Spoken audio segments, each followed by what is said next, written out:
sister's a therapist and I tell jokes.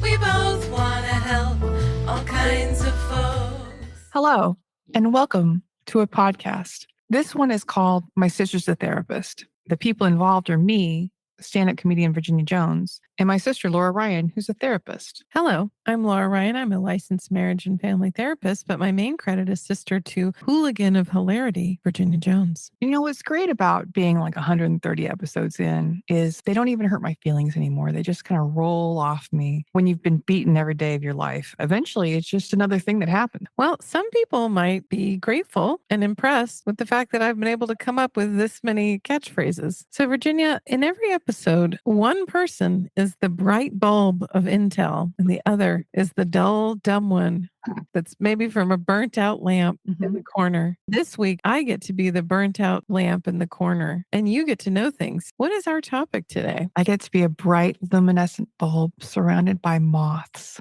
Today, I want to talk about Tradwives. Hooray. Before we begin, I also want to let everybody know that if you know anyone, if you know a Tradwife, If you've ever met anyone, if you've ever met a person, please tell them, tell all the Tradwives you know that they need to listen to this podcast, because Tradwives have a lot of kids and maybe we can get the listenership up. If you would like to tell the world, scream from the mountaintops about how great we are, you can do it on YouTube and Spotify. You can do it on Apple Podcasts. You can do it on Audible. also, wherever you listen to us, please like and subscribe. It's very important that you do this. It doesn't cost you any money, doesn't cost you any time, but it means a lot to us. We'll like you more if you do that. We absolutely will. Tell me about Tradwives. The definition that I found on the internet, a tradwife, of course, it means traditional wife, is a young woman who is embracing a traditional gender role, frequently releasing beautiful, aesthetic social media videos of her making bread from scratch, raising small, adorable children, and talking about obeying her husband. I realize now that that's something I wrote. That's not what the definition is. Yes. So I have ADHD in this moment. I'm realizing when somebody says trad, think about cheese pizza. And I was like, why is that? And I just realized when you were talking that it's because when I worked at EZ's plain cheese pizza, we would write it in as trad. Trad, okay. Because it's traditional, right? Traditional stuff. So basically, I've been thinking about these women as if they were pizzas this whole time. I love it when your brain has made a little connection and it's like a little mystery for you to uncover. When I worked at Pearl Cafe, the first thing that I learned on my first day was that the notation for Diet Coke was die-cock. Actually, when I worked at the sister company, Jasmine Cafe, I got in trouble because it looked like I had written veggie egg roll, but I had actually written VR for vegetarian rice. I got docked for those egg rolls. Man, oh man. The definition for tradwife, short for traditional wife, is a married woman who adopts ultra-traditional gender roles focusing on homemaking, cooking, and child rearing, while foregoing a career to support her husband, often submitting to his authority. The movement, which exploded on social media, TikTok, Instagram, Twitter, often champions 1950s era aesthetic lifestyles, conservative politics, or religious values, positioning itself as a rejection of modern feminist ideals. Have you seen a tradwife? Oh, I've seen many. Ballerina Farms is the one that I'm most familiar with. I found out recently that a lot of these women are making money. They're getting paid by conservative groups. They're hired shills. I've been listening to a series by one of Elon Musk's baby mamas who, after 10 years, has given up her MAGA stuff. She talks every time about how all of these people are being paid by the Conservative Party to do the work they're doing. And that makes a lot of sense because they are obsessed with the idea that people are paying us to march and demonstrate against the president. You don't have to pay me. I'll pay you. Yes, if I get to hold a sign and yell. And on the surface, there's attractive things about the tradwife lifestyle. Why doesn't every woman want to go out and gather her own eggs? It's very Mormon coded, which is why it's I'm super Mormon immediately coded. offended by it.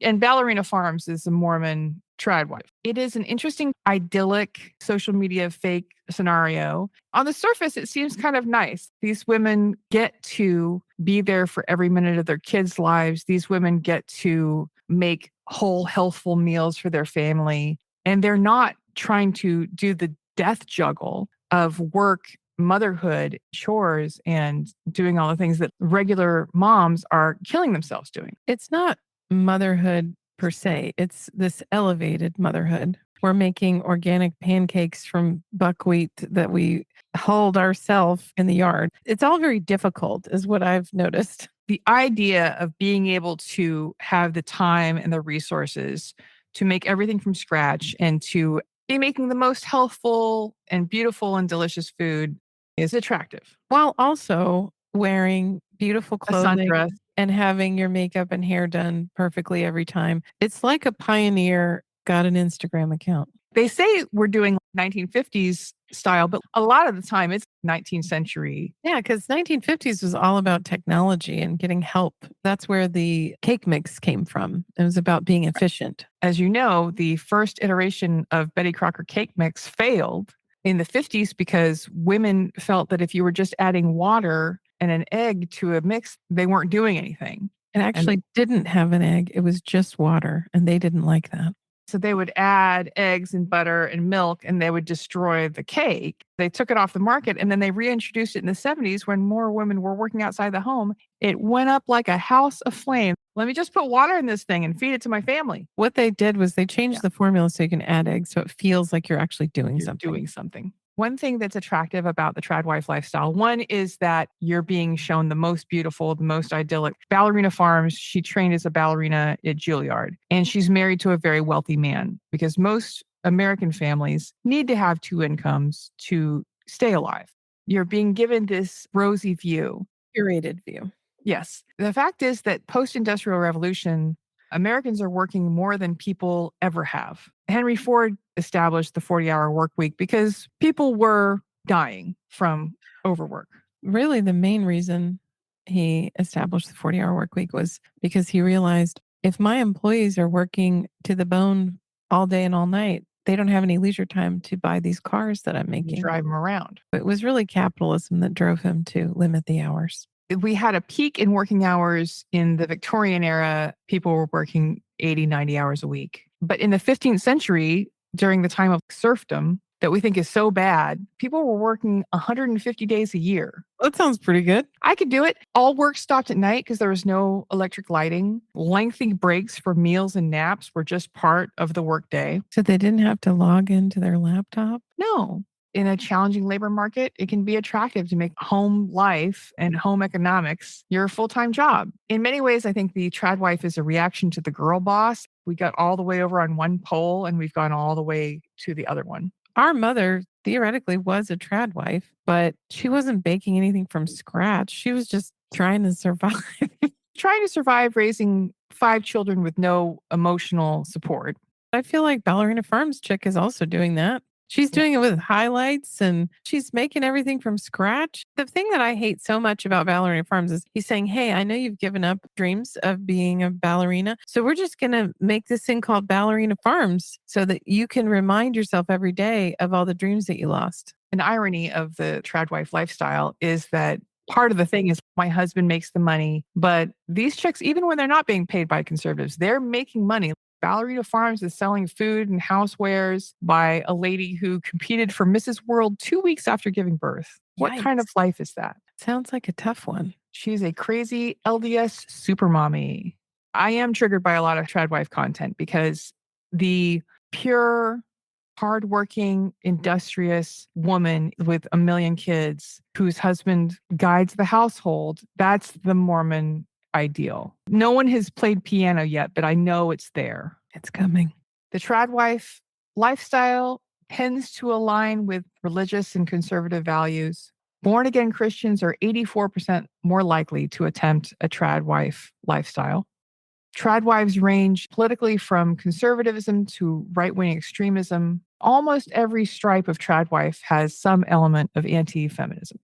The ironic thing is that part of the problems that Tradwives are trying to solve in their own families and their own homes are lack of childcare, the devaluation of reproductive labor, the encouragement of hustle culture. And those are all things that feminism is also against. Tradwives pit themselves against feminists, but feminists are working for the same thing. I see this a lot on the interwebs where they'll say, you feminists out there chasing dollars and telling me that it's wrong to spend 12 hours making my pineapple upside down cake.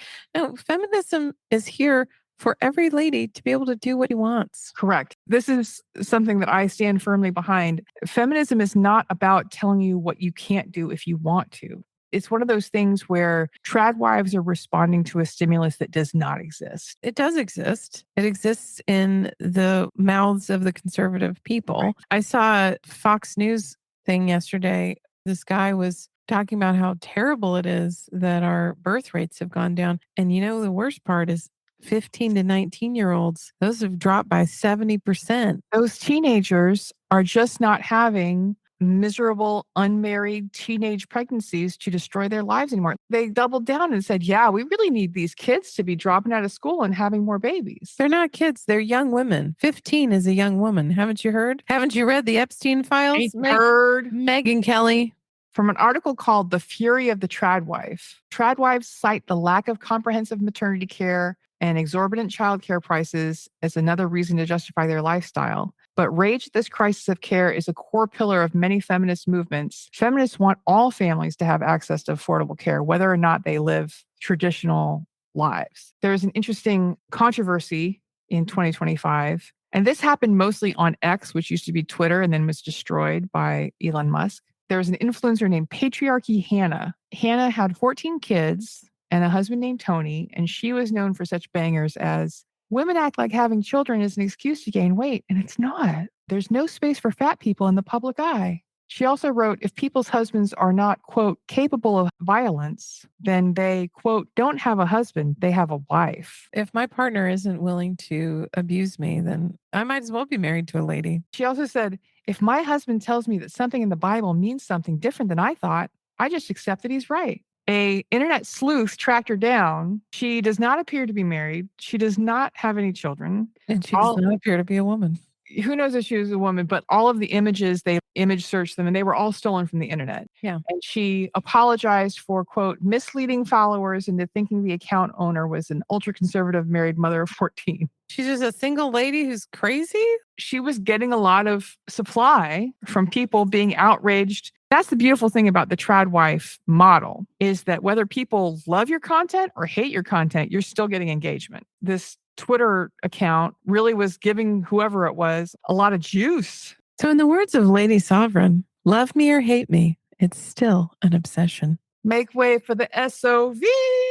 So Laura, what's wrong with being a tradwife? Let me count the ways. I don't think there's anything wrong with it. If that's what lights you up, then go for it. If it makes you happy to have 14 kids and bake brownies from chocolate that you made yourself, let's go for it. It all seems very suspicious to me. And it seems like a lie because most women are not like this. Speaking as a woman. The things that make me concerned about it is they talk about being submissive to their husbands, and that just creeps me out. That makes the very skin on my neck crawl. It makes all the hairs stand up. These are the problems I have. They're saying, hey, I don't think I need to have a vote anymore. We'll just let my husband vote for me. I don't think giving up your rights is the move. I do understand the inclination of wanting to be home and give your child organic food and give your child this very wholesome upbringing. I would have done that if I had any interest in doing that. I remember after 6 weeks at home with my son, I was like, I think I'm going to jump off a bridge. I need to talk to adults.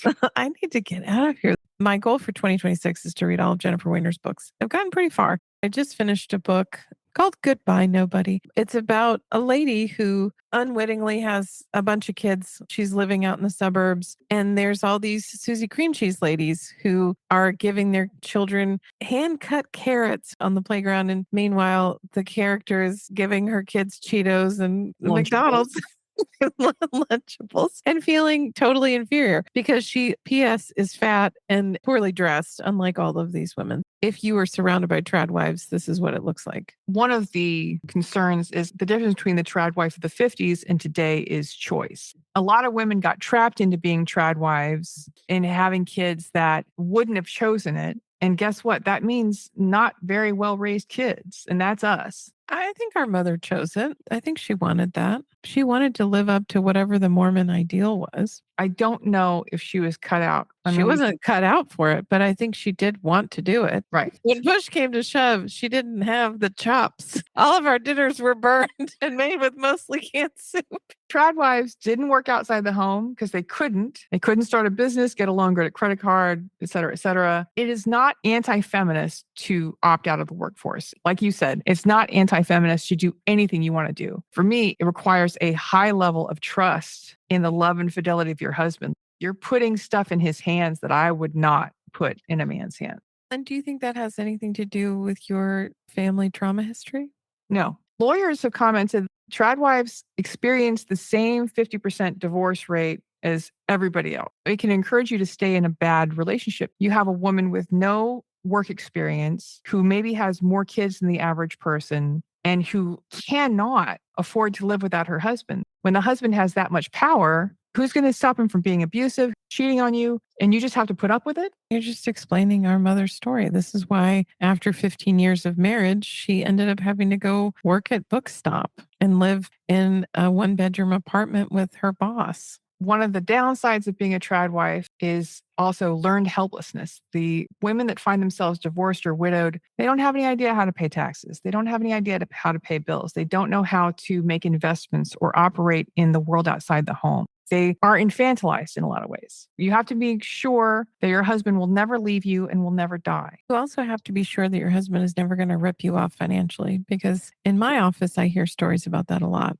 where a woman says it was his business. And then when the rubber meets the road, she doesn't have any money. So the tradwife fantasy is specifically 50s and specifically middle class. Also white. It's a view of the world in a very narrow scope. Most women of color and most lower class women have always had to work outside the home, never had the resources to stay home. They were all working in the white woman's home. The thing that I don't understand about Ballerina Farms and all these other people is who is taking care of your kids while you're making this souffle that takes 15 hours? The reason that the 1950s white lady ideal middle class person existed is because of the quote unquote invisible labor of all the Black women that they had hired for 25 cents to take care of their kids and clean their houses. You have time to get your hair done and all that when someone else is handling the bulk of the domestic labor. Even the Brady Bunch had Alice. And the Jetsons had Rosie.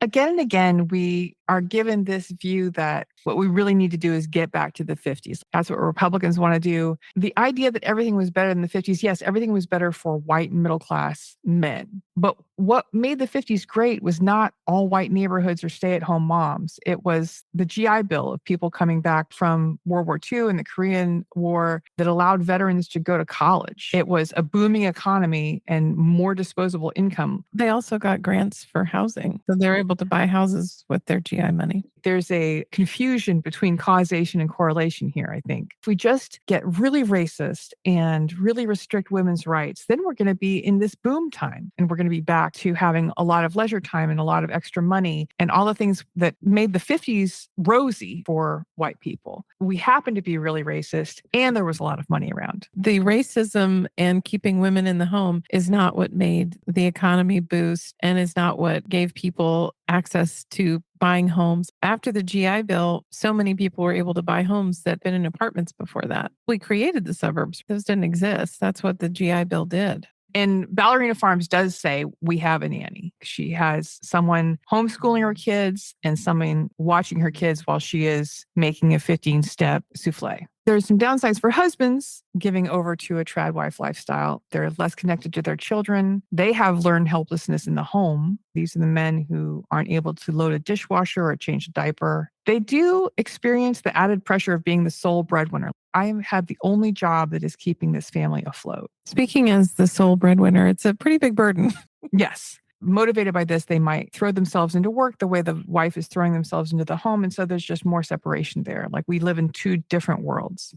Tradwives may see their income reduced by 40% after a divorce, putting them at a higher risk for poverty as they try to raise their children alone. If everything's rosy forever, then you're in great shape. You're G to G. When we look at our mom, she was in pretty much abject poverty for most of her life until pretty recently. Modern research suggests that egalitarian marriages, where it's a more equal labor split, may be more stable than traditional marriages. One study found that 81% of equal labor marriages reported being happy, compared to only 18% of couples in traditional hierarchical marriages. This is interesting. Couples married before 1975, traditional roles where the woman does more housework were associated with lower divorce rates. For those married after 1975, those factors do not impact marital stability in the same way. If you are an early boomer or a greatest generation person, having this super gendered division of labor is good for your marriage. But if you were married after 1975, if you are a product of early feminism, have your mind poisoned by education, having the boy-girl separation of labor in the home does not help. That probably harms, I would imagine, because after 1975, that's when women really started working outside the home a lot more. To be asked to not only do the bulk of the domestic labor, but also to work full time, it's too much. That part of me understands the trad wife. Working full time and doing most of the domestic labor at home is BS. That's not doable. It's not sustainable. And women are running themselves ragged trying to meet this requirement. I'm just going to put on a frock and milk a cow. That's attractive. I get to pick one or the other. I have chosen the working part, and I pay a lady to clean my house. It's not good for your mental health to be a trad wife because the lifestyle can lead to mental health issues, including anxiety, depression, burnout, and loneliness, largely due to social isolation, financial dependence, and the pressure to maintain a perfect domestic image. Trad wives can suffer housewife syndrome, which was so prevalent in the 1950s it got a name. Traditional roles cause depression and hysteria among women. There's all that stuff in the 50s about mommy's little helper and women having drunk brunches. Women were self-medicating. You're a soldier. You've really survived it, Laura. 6 weeks of staying at home with a baby. I really didn't know if I was going to make it. I had lost my mind. And even just being a single parent, having to do everything is quite hard. I was talking with one of my clients about my laundry basket collection because a friend recently moved and she said, I really need a laundry basket. And I said, you know what? I'm I just have going several. to go to my storage. I'm going to grab you one because I've got 7. I was saying the reason that I have 7 laundry baskets is because when he was a baby and he was constantly throwing up or pooping or peeing on every single item of clothing or spilling food all over it, I was always washing clothes and I couldn't fold them in time. I just lived out of a lot of laundry baskets and tried to hide them strategically through my house. This article is from March 30th, 2026. So we are right on the cutting edge. Women who adopt these roles can develop PTSD, panic disorders, and depression due to the loss of autonomy and stress. The lack of outside interaction can lead to severe loneliness and feelings of helplessness. We are sold a bill of goods as women that you're going to have Instagram moments where your kid is saying adorable things all the time and being cute. But about 80% of the time, your kid is pooping on you and screaming, and it's not fun. And they're little monsters. I watched If I Had Legs, I Would Kick You from the point of view of a mom. And she has, in my opinion, a terrible child with lots of mental health problems. It is the most realistic depiction of motherhood I've ever seen. And this woman is drinking constantly and taking pills all the time because it's horrible.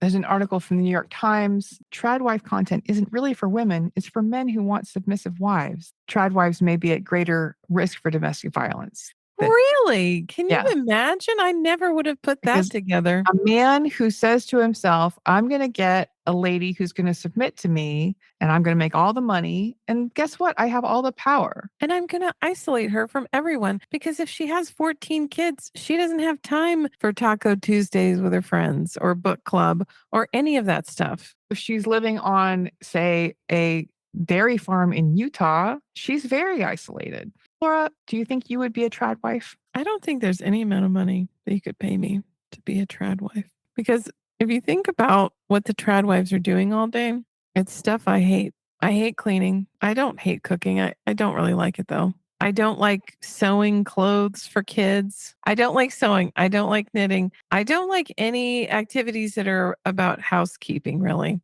It's just not me. I think in a way, our mother was a gift to me because she never made me feel like I should like those things. And so I don't. You know what? That's a blessing. We need to recognize that. We never said, I'm never going to be able to keep a household like my mother. No, I'm always nailing it comparatively. Our mother did not set up a situation where we had any kind of unhealthy or unrealistic standards to live by. I appreciate that. I don't want to be a Tradwife because, like you said, it puts you in a terribly precarious situation. All of your hopes and dreams are hinging on another person. And if I look at my ex-husband, I would have been up poop creek without a paddle if I had been relying on him to handle stuff or to make our life good. I shudder to think I've always chosen men who are not that financially successful because I never wanted to be dominated. How about you? Have you thought about maybe rethinking your whole life and becoming a Tradwife? I was having lunch with two girlfriends, and we were talking about one girlfriend's perception that a lot of Gen X women did not have children. I don't know if that's true or not, because I don't have children, and you pointing at me don't have children. And then she pointed to our other friend in her 50s. And I said, well, she's trying though. She was trying to have kids We're trying real hard. in your 50s. That's the time. If you're looking for the Get best on it. time to start trying to have kids, it's Mid about 50s. it's what every man does. You might as well. Just taking a cue from the boys. I'm going to land a rich guy and have his kids and keep a beautiful home in my 1-bedroom apartment. 55, I think, is the time when you really need to start thinking about Really- settling down. Really hitting my stride because of our family of origin. I do not trust a man as far as I can throw him or And most them. men are bigger than me, so it's kind of hard to throw them. Trust me, I've tried. I do not trust men enough to give up my bed when I move in with them. I do not currently trust men enough to move in with them. I would not be cut out for the Tradwife lifestyle. You also don't seem that motivated to cook and clean. My house is very okay. Yeah, but I'm saying, do you think you're going to be mending little kids' shorts and stuff? Susie cream cheese. Exactly. Are you going to be darning socks? I don't see you doing any of that. Or baking pineapple upside down cake on a Wednesday for no reason. Well, what am I going to do with all these sundresses then? And there's this moment that made me so angry with Ballerina Farms. There was a lot of buildup. She was hoping that her incredibly wealthy husband was going to take her to Paris for a week for her birthday because that's what she asked for.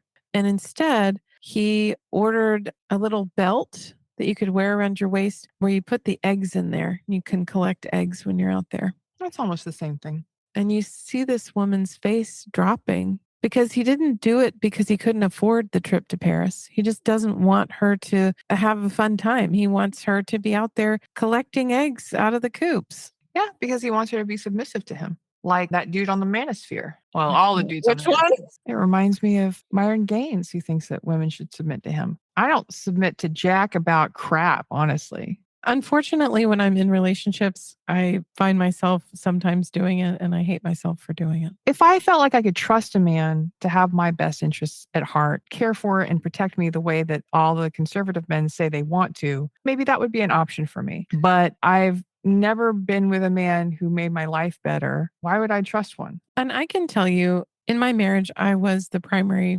breadwinner. And I started to actually have empathy for my dad.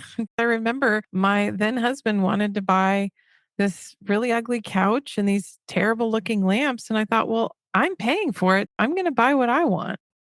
Laura, what are your final thoughts on Tradwives? I'm glad I'm not one. And I'm sorry for women who are one. But if you're really happy doing it, then rock on. I think it would be cool to be the child of a Tradwife who was happy. If there was a happy Tradwife. But as you've explained, there really aren't that many because it's impossible. We weren't built to live this kind of life where a woman is completely self-sufficient and has to do absolutely everything. That's not normal. And that's not what our ancestors did. We also weren't built to work a full-time job and be responsible for all the chores and taking care of our children. We're not built for either thing. Speak for yourself. No, none of this stuff is right. Being a mediocre mom, doing a load of dishes every now and again, I think I can handle that. I think the problem I have with the idea of being a Tradwife is the expectations that would be on my shoulders because I can't just be making my Betty Crocker box cake. I think that was part of the reason why people frowned on our mom. She sure is heck did do that. She used box things. She used soups. She did all the stuff. She didn't sew.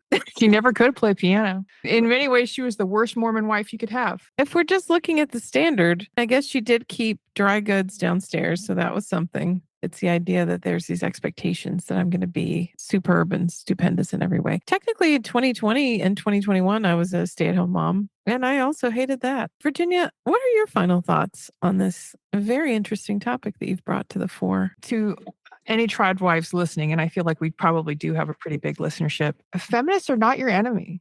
The patriarchy is also your enemy. The things that you are upset about and situations that make it harder for women to work outside the home, lack of health care, lack of childcare, we are also upset about. We are fighting against the same thing. It's kind of like when I lived in LA and you go to San Francisco and San Francisco would talk about how crappy LA is. And LA's like, San Francisco's great. They've got great burritos up there. It's a one-way conversation you're having because you're allowed to do whatever you want to do. We like you. We don't want to oppress you. We don't want you to be oppressed. We also don't want ourselves to be oppressed. I do think that if we could just get all of the illegal immigrants out of the country, we would return to the financial security of the 50s because it's not the billionaires who are screwing us up and taking all of our money. MAGA is implying that there were not immigrants living and working in the United States. Always. Building everything back then. Laura, if people want to find you on the internet, where could they do that? They can find me at lauraryan.org if they would like to pursue therapy services with me and they live in the state of Texas. If they love TikTok and they want to check out my account, I am Laura Ryan on TikTok. If they're interested in the show and they want to follow us on Instagram, they should go to My Sister's a Therapist Instagram account. They can also find us on YouTube, My Sister's a Therapist. Go to our website, mysistersatherapist.com. So Virginia, if people are thinking about leaving their Tradwife lifestyles and instead of collecting eggs, they'd rather go to a comedy show, how would they find out about you? That was a really wonderful segue. I don't think I've ever seen anyone do it better. You can find me at my website, which is www.badInia.com, Badinia. There I have a map of everywhere I've done comedy. This week, I recently got up to 506 places. All right. A calendar of my upcoming dates and various essays and articles and things I've thought about and the adventures of Virginia Jones, private citizen. If you would like to write into the show, pay us a compliment or ask us a question or give us a topic idea, you can write us at hello@mysistersatherapist.com. If you'd like to hire us or sponsor us for products, please write us at hireus@mysistersatherapist.com. Laura, now's the part of the show where sometimes you'll read a positive email, a nice thought someone had about us, or a review they've left on the internet. Do you have one to share this week? I certainly do. This is a review from Belinda. And she says, I just heard the Our Boyfriend's Cringe episode and you ate. Emphasis on they love extracting emotional labor. Thank you, Belinda. It's nice to know that Gen Z is listening. I'm just glad to hear that I ate.